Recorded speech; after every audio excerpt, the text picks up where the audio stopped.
육체의 가시. 7절에 보면은 바울이 육체의 가시를 가졌다 그랬습니다. 이 고린도서 12장에서도 역시 사도 바울이 거짓 선지자, 거짓 교사들에게 미혹돼서 사도 바울의 사도성을 의심하는 고린도 교인들에게 자신이 체험한 환상과 계시, 또 우리 이 오늘 본문의 중심이 되는 육체의 가시, 이런 여러 가지 사도된 표들을 통해서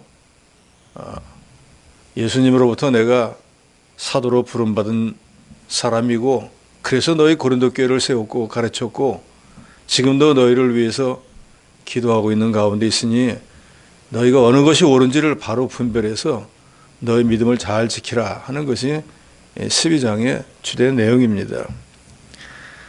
그래도 1절에 보니까 무익 하나만 내가 부득불 자랑하노니 주의 환상과 계시를 말하겠다 그랬습니다.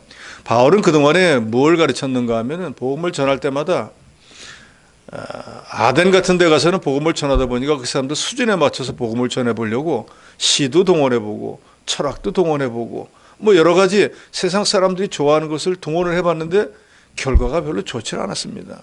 그러고 난 뒤에 바울은 깨달은 게 복음 자체의 능력으로 전도를 해야지 내가 하는 어떤 지식이나 세상 사람들의 어떤 흥미에 맞춰서 복음을 전해봐야 그건 아무 능력이 없다는 걸 깨닫고 그 다음부터는 그리스도의 십자가와 부활만을 전했다 그랬어요.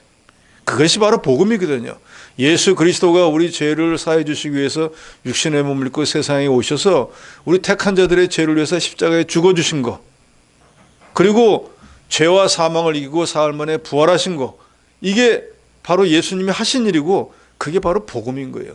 그 예수를 믿으면 죄사함을 받고 구원을 얻고 영생을 얻는데 거기에 그 예수님의 십자가와 부활 외에 다른 걸 아무리 전해봐야 소용이 없다는 걸 깨닫고 난 뒤에는 좀 답답한 얘기가 될지 모르겠지만 예수님의 십자가 부활만을 전했습니다. 그런데 고린도 교회에 들어온 거짓 선지자들은 자기들이 하나님의 말씀을 귀로 들었다, 눈으로 보았다, 어떤 환상, 하나님이 내게 무슨 계시를 주더라 하는 걸 가지고 성도들을 미혹하니까 사도 바울은 이전에 그런 거 없던데 이 사람들이 더 하나님과 친근한가? 그러니까 하나님이 계시도 주고 하나님이 보게도 해주는데 바울은 이전에 그런 거 안 하던데 하고 그런 거에 미혹이 돼버렸습니다. 그래서 바울이 1절에 말합니다. 그런 것들은 무익하다 그 말이에요. 지금은 환상과 계시로 하나님을 만나는 것이 아니고 이 66권 성권을 통해서 하나님을 성경을 통해서 만날 수 있어요. 그런데 굳이 이 성경을 통해서 다 하나님의 말씀이 계시되어 있는데 그거를 제외하고 또 어떤 환상이나 어떤 계시를 받으려고 하면은 오히려 정말로 하나님의 계시나 환상을 보는 게 아니라 마귀의 미혹을 받기 훨씬 쉽습니다. 그래서 바울은 그런 것을 전하지 않으려고 했는데 이 고린도 교회에 미혹하는 선지자들은 우리는 그런 능력이 있다, 하나님 직접 봤어, 말씀을 들었어, 이렇게 말씀하시더라 하니까 믿음 없는 사람들에겐 그게 더 와서 닿는 거예요. 봤다고 하니까, 들었다고 하니까. 교회를 세우고 가르치는 사도 바울은 그런 걸 전혀 말하지 않는데 그 사람들이 그런 말을 하니까 이 사람들이 더 능력이 있나 보다 하고 바울에 대해서 헐뜯고 하는 모든 말을 그대로 믿게 돼버렸습니다. 그래서 바울이 나도 이전에 이미 그런 환상과 계시를 본 적이 그 거짓말하는 사람들보다 더 많지만 자랑하지 않고 예수님의 십자가와 부활만 전했는데 너희들이 그런 사람들에게 자꾸 미혹을 당하니까 나도 어쩔 수 없이 그런 것에 대해서 얘기를 좀 하겠다 그 말입니다. 그래서 2절에 보면 내가 그리스도 안에 있는 한 사람을 아노니 했는데 이건 자기 자신을 말하고 있습니다. 나도 환상을 봤어, 나 주님의 계시를 받았어 라고 말하지 않고 그애가 그리스도 안에 예수 믿고 구원 얻은 어떤 한 사람을 아는데 그 사람이 어떤 일을 했는가? 14년 전에 셋째 하늘에 이끌려 갔다. 이전에 개혁성경에서는 삼청천에 갔다, 삼층천에 갔다라고 했는데 여기서 말하는 삼층천 또 셋째 하늘은 우리가 이제 이 세상을 떠나고 나면 가서 살 하늘나라를 말합니다. 즉 천국을 말하는 거예요. 그러니까 바울이 내가 이전에 천국에 갔었다, 거기 가서 어떤 걸 보고 왔다라고 얘기한 적이 없는데 다른 사람들이 하도 그런 얘기를 하니까 나도 14년 전에 이미 그런 경험이 있다라는 걸 말하고 있습니다. 그런데 내가 갔다 왔다라는 말은 아니고 내가 그리스도 안에 있는 한 사람을 아노니 그는 14년 전에 천국에 갔다 왔던 사람이라. 근데 그 사람이 이 뭐라 그랬어요? 가로 안에 보면 몸 안에 있었는지 몸 밖에 있었는지 모르다. 꿈에서 갔다 왔는지 실제로 그 사람이 갔다 왔는지는 모르지만 어쨌든 분명히 갔다 왔다. 부연해서 3절에 내가 이런 사람을 아노니, 즉 천국에 갔다 온 사람을 안다. 내 자신이 천국에 갔다 왔다라는 걸 말하고 있습니다. 너희들에게 거짓을 전하는 그 사람들만이 아니라 나도 이미 14년 전에 그런 경험이 다 있었다라는 걸 말하고 있습니다. 그래서 4절에 보니까 그가 낙원으로 이끌려가서 말로 표현할 수 없는 말을 들었으니 사람이 가에 이르지 못할 말이라. 천국에 자기가 가서 보니까 이 세상에서는 들을 수 없는 말이고 거기서 어떤 일이 있었던 걸 이 세상에서 전할 수가 없다라는 거예요. 거짓 사도들이 환상과 묵시, 계시를 받았다고 하면서 성경이 아닌 신비적인 황홀경에 쏠리게 하고 사람들을 그것으로 미혹을 하니까 바울도 어쩔 수 없이 그 사람들이 하는 그런 체험을 나도 이미 했었던 것인데 내가 너에게 그것을 말하지 않는 이유는 하나님의 말씀이 중요하지 그런 육신의 체험이 중요한 게 아니기 때문에 너에게는 성경 말씀만을 가르쳤다는 걸 말하고 있습니다. 바울 자신은 그 거짓 선자들이 말하는 그런 환상이나 계시를 다른 어떤 사람보다 더 많이 체험을 했습니다. 그런데 바울이 깨달은 건 그런 어떤 신비적인 황홀한 어떤 계시나 그런 것보다는 말씀을 깨닫고 지키고 가르치는 것이 성도의 영혼에는 훨씬 유익하다는 거예요. 내가 천국에 갔다 왔다. 그건 나한테는 유익한지 모르지만 다른 사람에게 뭐가 유익하겠어요. 그래서 고린도서 14장에도 보면은 방언에 대해서 사도 바울이 말하면서 내가 어떤 다른 사람보다 더 방언을 많이 한다 나는. 그런데 그 방언이라고 하는 것은 자기 영혼에는 유익하지만 다른 사람에게는 하나도 유익하지 않기 때문에 남을 가르치기 위해서 깨달은 마음으로 5마디 말을 하는 것이 1만 마디 방언 말하는 것보다 낫다라고 말하고 있습니다. 그러니까 방언이 나쁘다는 게 아니에요. 방언하는 거는 좋은데 방언도 교회 유익이 될 때 방언을 하면 좋은데 남 예배 드리고 있는데 거기서 혼자 방언하고 따따붙다 하고 있으면 예배가 되겠냐 그 말이에요.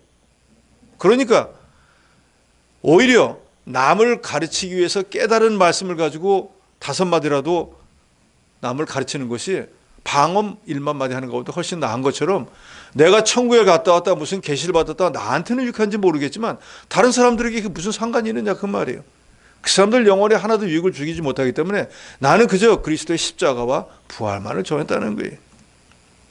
하나님의 교회에서는 모든 것을 적당하게 하고 질서대로 해야 됩니다. 여기서 말하는 적당은 대충 하라는 게 아니에요. 하나님의 뜻에 맡게 해야 된다 그 말입니다. 바울은 자기 명예를 구하지도 않았고 자기가 체험한 것에 대해서 자랑하지도 않았습니다. 그런데 거짓 선자들은 그걸 자랑거리로 삼고 바울은 그런 걸 하지 않는다고 자기들도 뛰어난 선지자라고 하니까 그 말에 미혹을 받은 고린도 교인들이 정말 그러한가 하고 거짓 선지자들은 참 선지자라고 따라가고 자기들 교회를 세고 가르친 참 선지자는 배척하는 이런 일이 생기니까 바울이 그 사람들이 하던 그런 건 나는 이미 14년 전에 다 경험해 본 것이다 라는 것을 말합니다. 그러나 그것이 내 개인에게는 유익한지 몰라도 너희들에게는 하나도 유익하지 않기 때문에 내가 말하지 않은 것뿐이지 내가 그 사람들보다 그런 체험이 없어서 말하지 못한 것이 아니라는 걸 말하고 있습니다.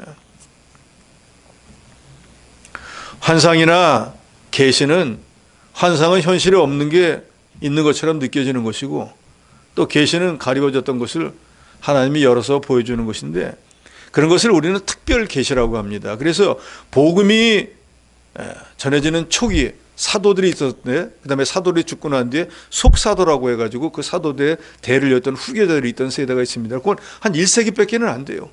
주님이 세상을 떠나고 나서 2세기 시작되기 전에 그때는 예루살렘에서 복음이 이제 외부 세계로 전파되어야 되기 때문에 말을 배운 적도 없고 외국어를 배운 시간도 없기 때문에 하나님의 방언에 같은 은사를 주는 거예요. 그래서 내가 예를 들어서 프랑스어를 안 배웠는데 프랑스어를 하게 되는 거예요.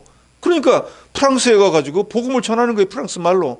독일어를 배운 적이 없는데 유대 사람이 독일어를 하니까 독일에 가서 복음을 전하도록 하나님이 그런 특별한 역사를 그 시대에는 행했지만 지금 이 시대에는 이 성경 66권의 모든 것을 하나님이 계시 다 드러내서 알려주었다 그 말이에요. 그러니까 굳이 구약시대의 아브라함처럼 아브라함아 이러이러해라 하고 할 이유가 없다 그 말이에요. 왜요? 우리 영혼에 필요한 모든 말씀이 여기 다 기록이 되어 있기 때문에. 그래서 우리는 이 성경 66권을 정확무원 하나도 틀린 것이 없는 하나님의 말씀으로 믿는 거예요. 그래서 누구든지 예수를 그리스도로 믿고 신앙 고백을 할 때 세례 받기 전에 이 신구약 성경이 정확무원한 하나님의 말씀으로 믿느뇨? 하고 다 세례 문답을 하잖아요. 그럼 여기 계신 여러분들이 다 뭐라고 대답했습니까? 예, 믿습니다. 그렇습니까? 우리에게 필요한 모든 말씀을 구약시대 때는 성경이 완성이 안 됐기 때문에 다 전해주시지 않았어요, 하나님이. 그러잖아요. 구약시대에는 성경 몇 권 있었죠? 39권만 있었잖아요. 근데 신약은 없었다 그 말이에요. 신약은 예수님 오고 난 뒤지. 이제 신약도 27권이니까 완성이 됐잖아요. 그래서 총 66권이 되었으니까 구약시대 성도들은 몰랐던 걸 신약시대 성도는 다 알 수 있습니다. 이제는 성경 66권에 하나님의 모든 뜻을 다 알 수 있어요. 성경이 여러분 보세요. 창세기는 뭡니까? 이 세상을 하나님이 어떻게 만드셨는지, 우리 인간이 어떻게 창조되었는지, 하나님이 누구를 주관하는지를 아시게 하는 거예요. 그 다음에 창세기 다음에는 뭐가 나옵니까? 출애굽기잖아요. 고난받는 백성들을 하나님이 어떻게 구원해내신지를, 누구를 통해서 구원받는지를 말씀해 놓으셨어요. 그 다음에는 성경이 뭐죠? 레위기잖아요. 우리 믿는 사람들이 왜 하나님을 모시고 예배 생활을 해야 되는지에 대해서 레위기에 다 기록해 놓았어요. 민수기는 또 뭡니까? 광야 생활을 하는데 하나님의 은혜로 사는 것을 깨닫지 못하고 범죄한 인간들의 멸망하는 내용이 담겨 있어요. 신명기는 뭡니까? 창세기부터 민수기에 있던 모든 내용들을 다시 한번 리바이벌을 하는 거예요. 중요한 것을. 신약 성경에 넘어옵니다. 제일 마지막이 뭡니까? 요한계시록이에요. 장차 이 세상에 주님이 다시 재림하면 어떤 일이 일어날까? 거기 기록해 놓은 거예요. 그러니까 창세기로부터 요한계시록 안에는 하나님이 세상을 만드시고 다시 오셔가지고 심판할 거에 모든 내용이 다 들어있는 거예요. 궁금하면 성경을 읽어보면 되는 거예요. 그러니까 이 시대에는 굳이 하나님이 누구야 부르고 귀에다가 대답해주고 뭘 보여줄 이유가 없다는 거예요. 그러니까 우리는 정통 지금 장로교에서는 주후 1세기가 지난 2세기 이후에는 이런 특별 계시, 환상이나 뭐 꿈이나 또는 뭐 이런 어떤 특별 계시를 통해서 주시던 것들은 종료가 됐다고 믿는 거예요. 물론 그것들이 지금 없다는 게 아니에요. 일어날 수 있죠. 그러나 구약 시대 또 아니면은 그 신약 시대 초기처럼 그렇게 자주 일어나지 않는다는 거예요. 그러니까 그걸 바라고 들으려고 애쓸 필요가 없다는 거예요. 하나님의 교회에서도 열심히 기도하면 하나님의 말씀을 다 귀로 들을 수 있어요. 심령통에 역사하는 하나님의 말씀을 들을 수 있다 그 말이에요. 근데 굳이 산에 가서 기도원에만 가야 된다고 믿는 건 잘못됐다 그 말이에요.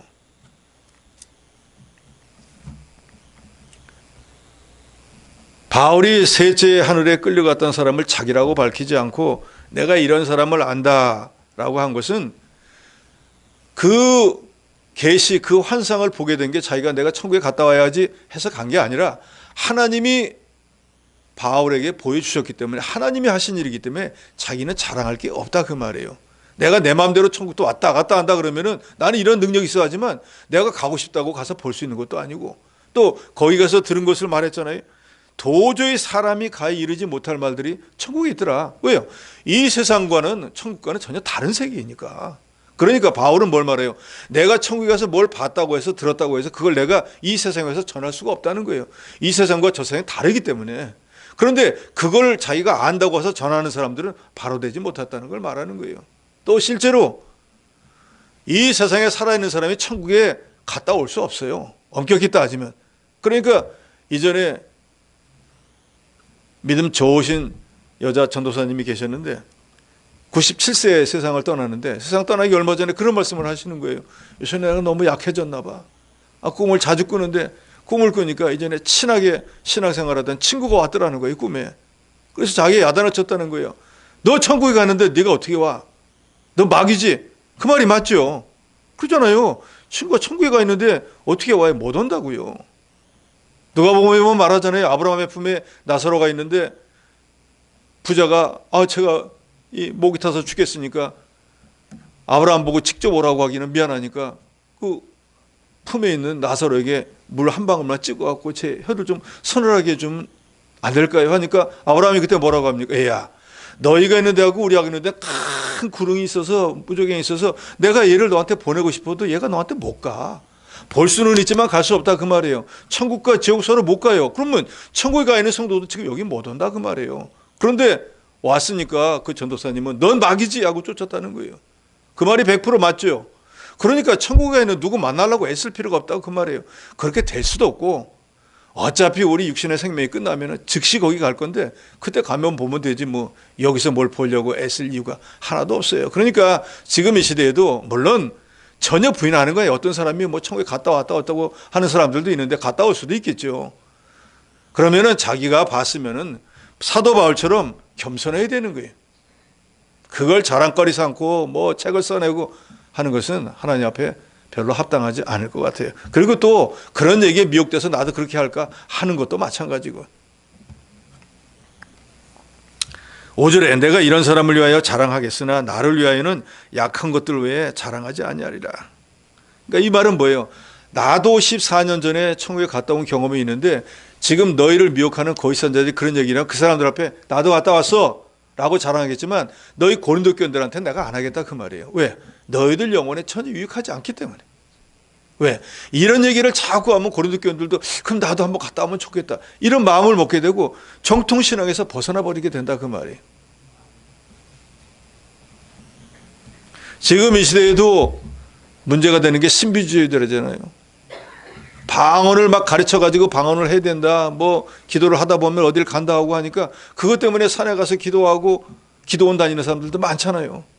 하나님이 뭐 귀가 안 좋아가지고 악을 써야지만 하나님 만나줍니까? 오히려 예수님은 기도할 때 어떻게 하라 합니까? 너희가 기도할 때 바리새인들처럼 사람 많은 데 가서 큰 소리로 기도하지 말고 골방에 들어가서 문을 걸어 잠그고 은밀한 가운데 계시는 은밀한 하나님을 만나라 그러잖아요.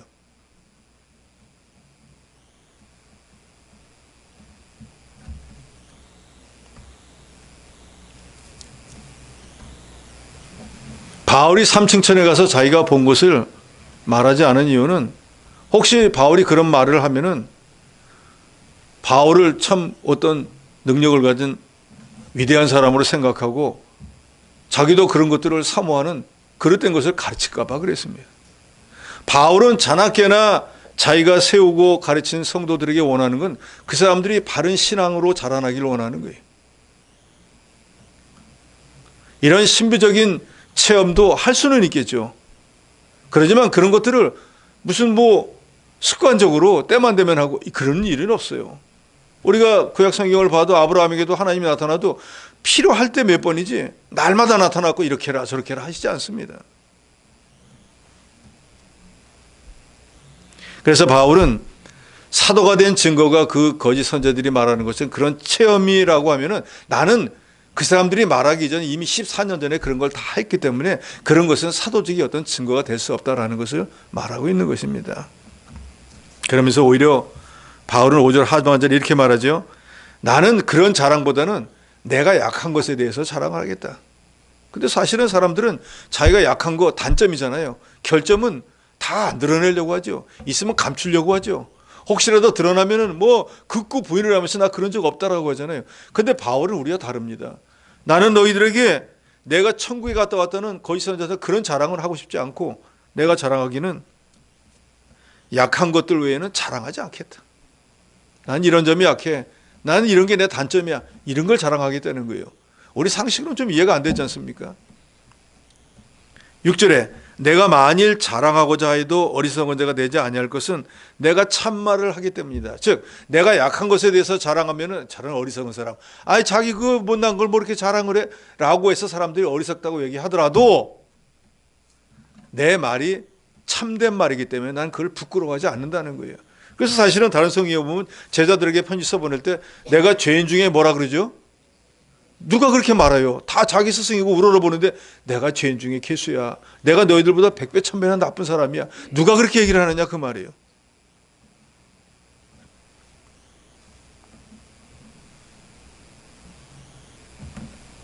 그러나 누가 나를 보는 바와 내게 듣는 바에 지나치게 생각할까 두려워하노라. 그 말은 삼층천에도 갔다 왔다 여러 가지 체험도 해봤다 환상을 보았다 계시를 보았다 하면은 사도 바울을 대단한 사람으로 여길까 봐 그 사람 믿음의 교회에 전혀 유익이 되지 않기 때문에 자기는 하지 않는다는 걸 말하고 있습니다. 7절에 여러 계시를 받은 것이 지극히 크므로 너무 자만하지 않게 하시려고. 이 말은 그런 거짓 선자들이 말하는 것부터 더 많은 환상과 계시를 나는 받았는데 내가 자랑하기 시작하면 그 사람들이 한 가지면 난 10가지, 그 사람 10가지, 난 100가지인데 그걸 가지고 자랑하다 보면은 결국 하나님이 모든 걸 주셨는데 자기가 능력이 있어서 된 줄로 교만해지기 때문에 하나님께서 너무 자만하지 않게 하시려고 내 육체에 가시고 사탄의 사자를 주셨으니 이는 나를 쳐서 너무 자만하지 않게 하려 하심이라 그랬습니다. 그래서 사도 바울에게 여기 사탄의 사자 아니면 육체의 가시라고 했는데 대부분의 신학자들은 이 육체의 가시를 다메섹에 갈 때 눈병 든 거를 말하는데 그거 외에도 이 사도 바울은 육신에도 엄청난 질병을 많이 갖고 있었다 그래요.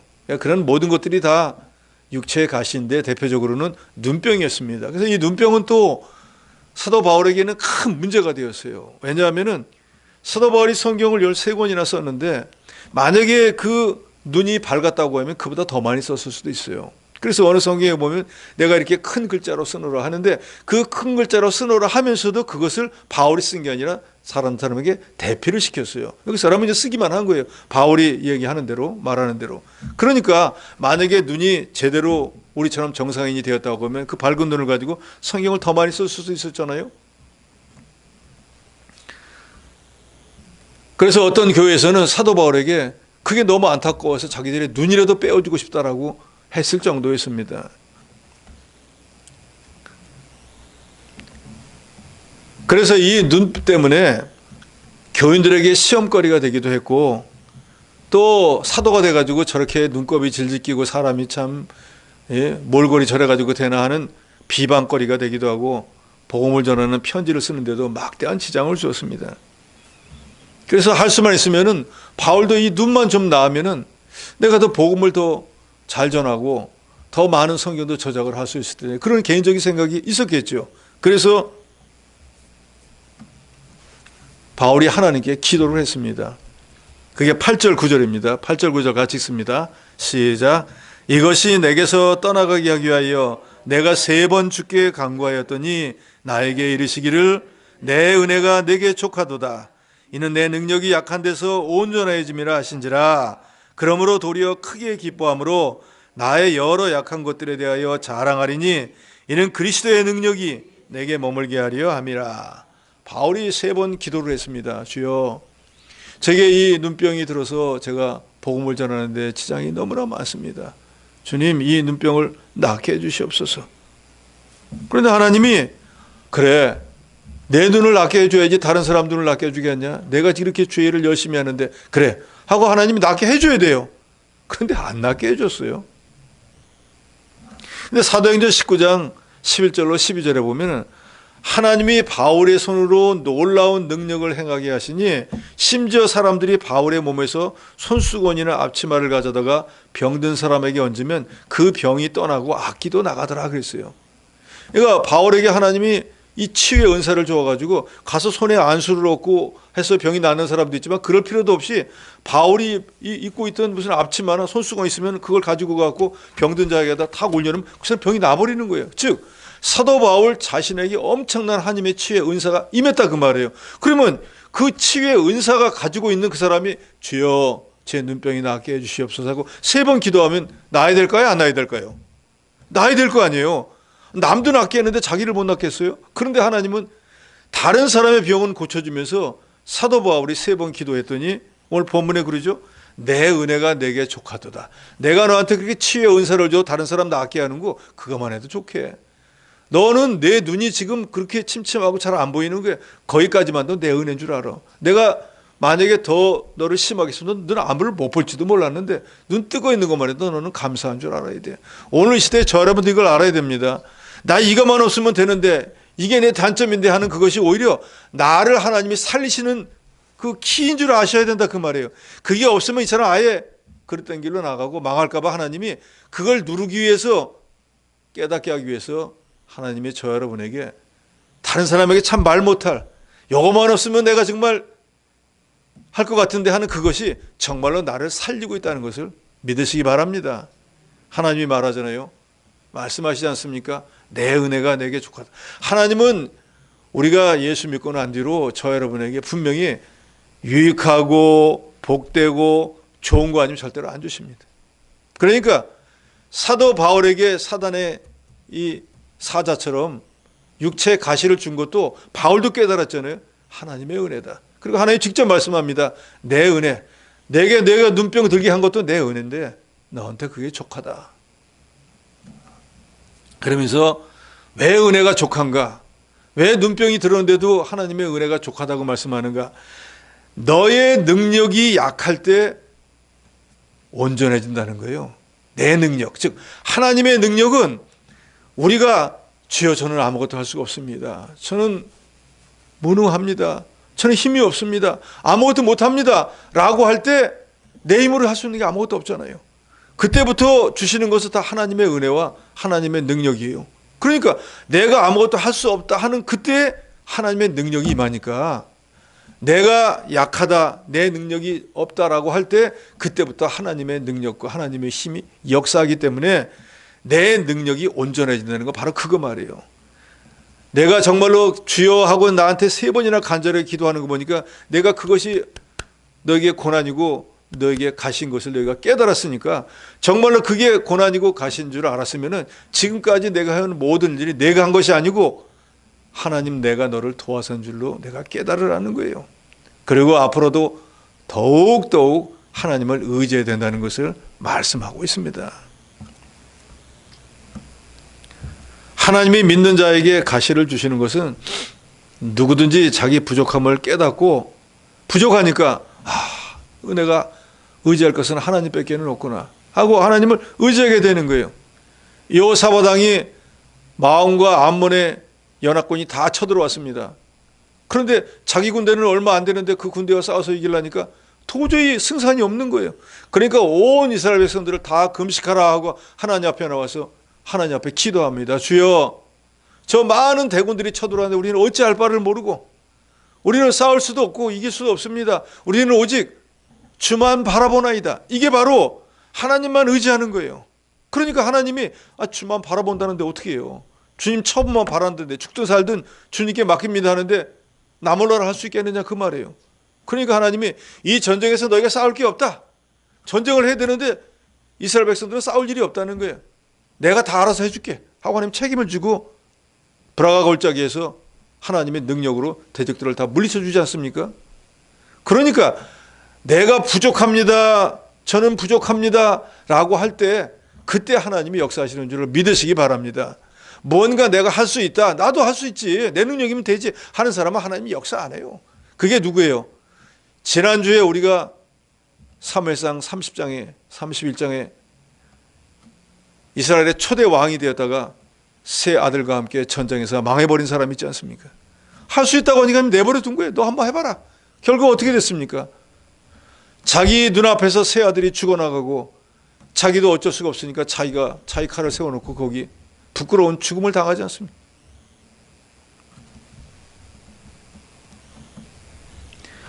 우리 성도가 약한 것을 깨달을 때 하나님 앞에 겸손할 수 있고 그런 자에게 하나님의 능력이 임합니다. 어느 때나 그러잖아요. 교만한 자는 하나님이 물리치시지만 겸손한 자에게는 하나님이 뭘 주신다 그러죠? 은혜를 주신다. 은혜는 어떤 은혜예요? 환난을 이길 수 있는 은혜. 힘과 능력과 모든 것들을 그때 주신다는 거예요. 그래서 우리가 무언가가 부족하다, 모자라다, 힘에 부친다 하면은 뒤돌아볼 게 없어요. 즉시 주님 앞에 나와서 주님께 간구하고 주님을 의지하는 사람이 지혜로운 사람이에요. 내가 할 수 없는 그것을 할 수 있는 분은 이 세상에서 하나님밖에는 안 계시기 때문에 내가 할 수 없는 거 우리 부모가 조금 할 수는 있겠죠. 그러나 근본적으로는 안 돼요. 사무엘상 30장 6절에도 보면은 다윗이 블레셋과 전쟁 나갔다가 돌아왔더니 그 망명에서 살고 있던 시글락에 아말렉 사람들이 와가지고 다 자기 식구들이고 뭐고 재산이고 다 뺏어가 버리잖아요. 그러니까 갑자기 자기 부하들이 돌을 들어가지고 다윗을 치려고 했다 그랬어요. 그때 다윗이 군급했다 그랬어요. 이거 어떻게 할 바가 없는 거예요. 그런데 다윗을 돌로 치자 하니 다윗이 크게 다급하였으나 그 하나님 여호와를 힘입고 용기를 얻었더라 그랬어요. 죽을 위기를 당했는데 그때 다른 거 의지하지 않고 주여 저는 주만 의지합니다 하니까 하나님이 그 돌로 치료받은 사람들의 마음을 하나님이 변화시켜서 하지 못하도록 역사했어요. 그리고 오히려 쫓아가라 해가지고 쫓아가가지고 빼앗겼던 걸 다 찾아올 수 있었습니다. 내가 약해질 때 강해진다는 거 여러분 믿으시기 바랍니다. 그러니까 내가 강해진다고 좋은 게 아니에요. 내가 약하면 약할수록 하나님을 더욱 의지하니까 그때 하나님의 능력의 역사가 더 있다는 거예요. 고린도 교인들 중에 어떤 사람들은 어떤 거짓 교사들의 말에 동요되어서 바울이 사도가 아니라 하는 그런 말로 부정하고 의심하니까 그것이 그러한가 하고 믿고 따라갔기 때문에 바울이 나도 천국에 갔다 온 적도 있다. 내가 굳이 너희들에게 나의 약한 이런 것들을 자랑하는 모든 이유는 나는 주와 복음을 위해서 거짓 선자들처럼 자기 잘난 거 자기가 뭐 조금 본 거 그런 거 자랑하지 않고 나는 너희 유익을 위해서 나의 약한 것을 오히려 증거하는데 바울이 증거하면서 자랑한 것은 뭐예요? 말씀을 깨달은 걸 자랑했어요. 나는 다른 여러 사도들보다 부족한 게 하나도 없다. 그건 교만해서 하는 말이 아니에요. 실제로 사도 바울이 신약성경 27권 가운데 13권, 히브리서까지 포함하면 14권을 썼습니다. 예수님과 직접 따라다니면서 귀로 듣고 보았던 예수님의 제자들 가운데도 사도 바울처럼 성경을 기록한 사람은 몇 명 안 돼요. 또 사도 바울은 다른 예수님의 제자들과는 학벌이나 또 학식이나 깨닫는 면이 전혀 다릅니다. 12절에 보면은 사도의 표가 된 것은 내가 너희 가운데 모든 참음, 표적, 기사와 능력을 행한 것이라. 너희도 잘 알다시피 이미 이 앞전에 고린도후서 11장에 보면 사도 바울이 복음을 전하기 위해서 3번에 걸친 여러 여행을 통해 가지고 이런저런 여행의 어떤 위험, 매맞은 거, 다른 사도들보다 매도 더 많이 맞고 감옥에도 더 많이 가고 고난도 더 많이 받은 그런 모든 그것이 참음인데 또 그런 복음을 전하면서 여러 가지 표적과 기사, 능력을 행했던 그것이 내가 사도가 아니라면 하나님께서 내게 그런 능력을 주어서 그런 표적을 일으키게 할 리가 없지 않느냐. 너희가 다 듣고 보고 아는 바 아니냐.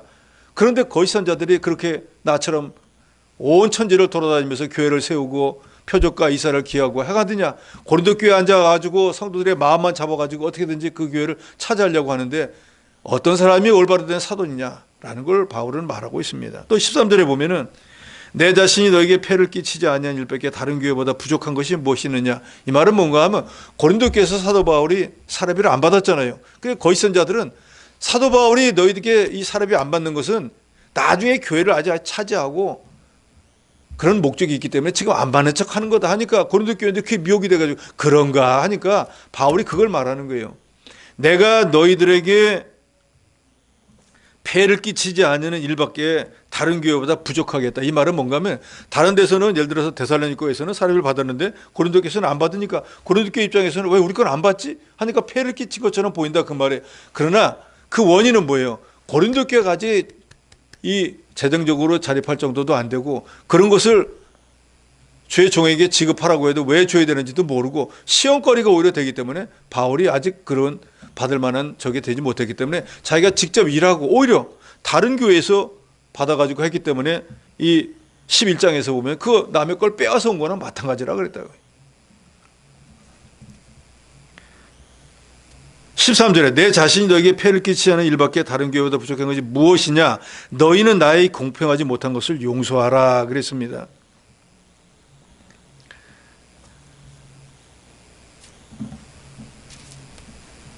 바울은 고린도 교인들을 사랑해서 여러 가지를 감안해서 고린도 교회에 폐가 되지 않게 위해서 사례비를 받지 않았는데 그것을 바울이 고린도 교회에게 불공평하게 한 것처럼 만약에 여겨졌다면 너희들은 내가 이 공평하지 못한 것을 용서하라 그 말이에요. 너희는 그러니까 이런 거잖아요. 사실은 지급할 형편도 못 되면서 왜 우리 걸 안 받습니까? 그러니까 어떻게 생각해보면 좀 한심한 소리예요. 깨닫지 못하는 사람들은. 그런데 그게 만약 어느 교회든지 다 받아야 되는데 너희 교회만 안 받았다고 하면 불공평하게 한 거니까 내 이런 진심을 이해하고 너희가 용서하라 하고 바울이 거기까지 말합니다. 그리고 이제 14절로부터 21절까지는 바울이 고린도 교인들에게 권면을 합니다. 무엇보다도 그릇된 환상이나 계시를 보려고 하지 말고 진리의 말씀에 바로 서라. 이 시대에도 마찬가지입니다. 하나님 말씀의 은혜를 받아야 돼요. 예화의 은혜를 받아도 안 됩니다. 뭔가를 듣고 보려고 해도 안 돼요. 하나님 말씀에 창념해서 그 말씀이 무슨 뜻인가 우리가 잘 아는 것처럼 예배 시간에 주의 종을 통해서 전하는 하나님 말씀을 하나님 말씀으로 받으셔야 돼요. 그러면 그 말씀이 믿는 자 속에서 역사하는 거예요. 저는 그래서 기도할 때마다 늘 거의 그렇게 기도하잖아요. 전하는 말씀이 믿는 자 속에서 역사하기를 기도한다 그 말입니다. 왜요? 사모하는 영혼은 만족해 하시고 줄인 영혼에게 하나님 좋은 걸 주시는 거예요. 내가 그런 마음과 그런 사모하는 마음을 갖고 있으면 어떤 말씀이 되었든지 그 말씀이 사모하는 영혼이 되어서 만족시켜 주십니다.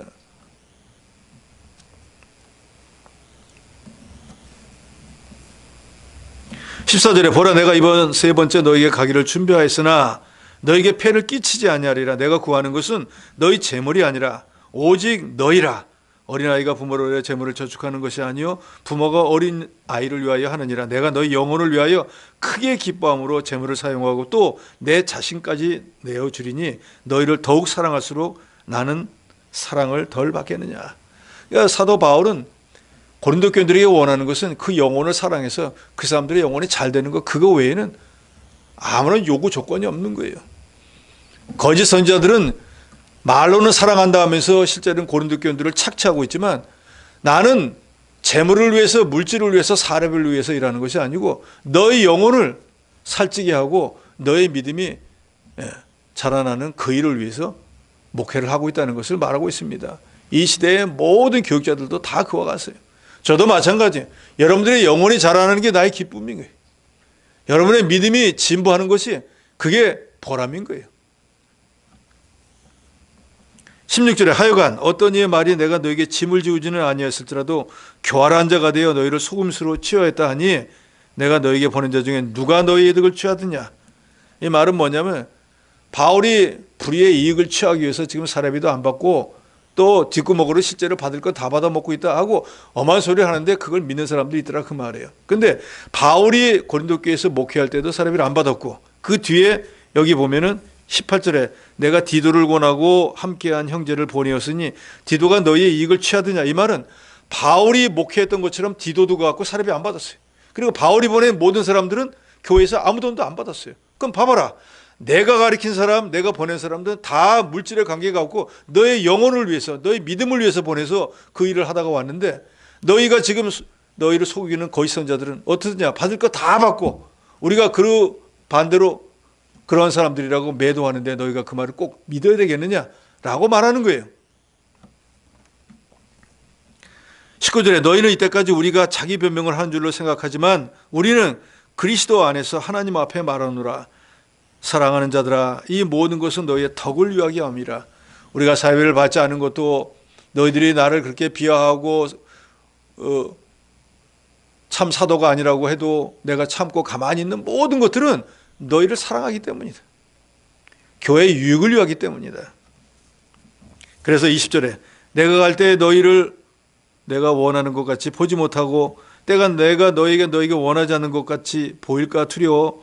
또 다툼과 시비 분쟁 당짓는 거 비방 수군거림 거만함과 혼란이 있을까 두려워한다. 이 말은 뭔가 하면 바로 이제 세 번째로 다시 간다고 이 고린도 후서에 말합니다. 내가 첫 번째 갔다 왔고 두 번째 갔는데 사도로 인정도 안 하고 이 시큰둥하게 되어서 원래 하려고 했던 일을 못하고 왔는데 도저히 이 고린도 후서 편지를 보내고 나서도 아직까지 해결이 안 되면 어쩔 수 없이 내가 다시 한번 가야 되려고 하는데 만약에 갔는데도 이 편지를 받고 난 뒤에도 여전히 당짓고 우상 섬기고 뭐 법정 송사하는 일을 여전히 하고 있다 그러면은 바울이 가가지고 어떻게 해야 되겠어요? 그 잘못된 것에 또 책망을 해야 될 거 아니에요. 그러면 서로 얼굴을 붉히고 또 만나야 되니까 그걸 두려워한다는 거예요. 그러니까 즉 이 고린도 후서의 편지를 받고 난 뒤에 너희가 회개하고 잘못된 것을 깨닫고 돌이켜서 내가 갔을 때 과거의 문제가 이미 다 해결이 됐을 때 서로 웃는 날수로 만나야 되지 않겠느냐라는 걸 말하고 있습니다. 21절에 또 내가 다시 갈 때 내 하나님이 나를 너희 앞에서 낮추실까 두려워하고. 이 말은 앞의 말과 비슷하지만 바울이 편지를 2번이나 써보내고 회개하고 돌이키라고 했는데도 갔더니 회개 안 하는 거예요. 그러면 바울이 전한 말을 무시한 것이 되고, 바울이 하나님의 뜻을 따라 편지를 보내는데 그 말을 무시했으니까 결국 하나님도 무시한 게 되니까 하나님 앞에서 고린도 교회가 바울을 무시해버린 것 된다, 그 말입니다.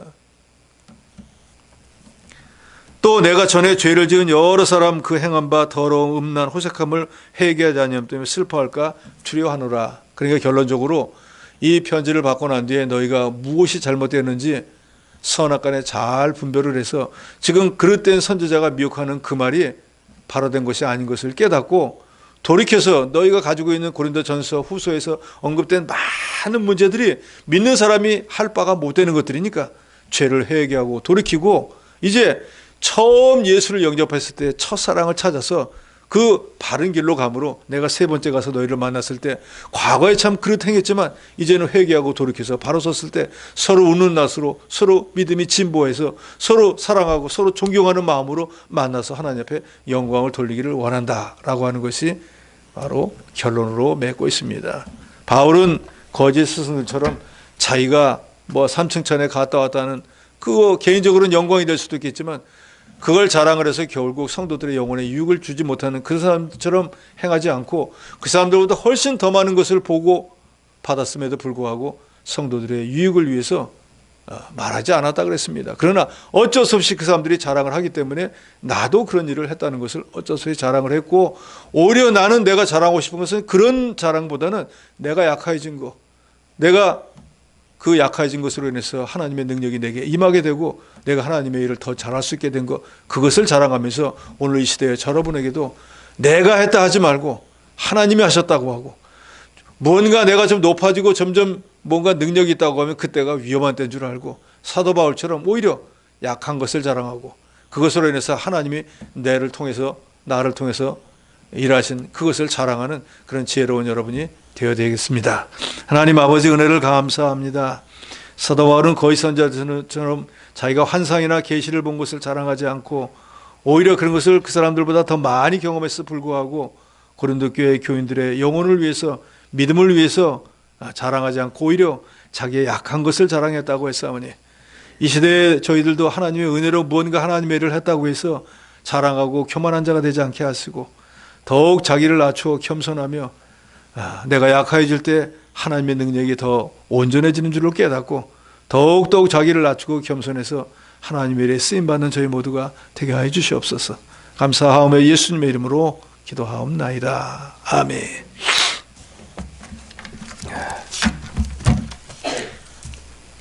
찬송가 420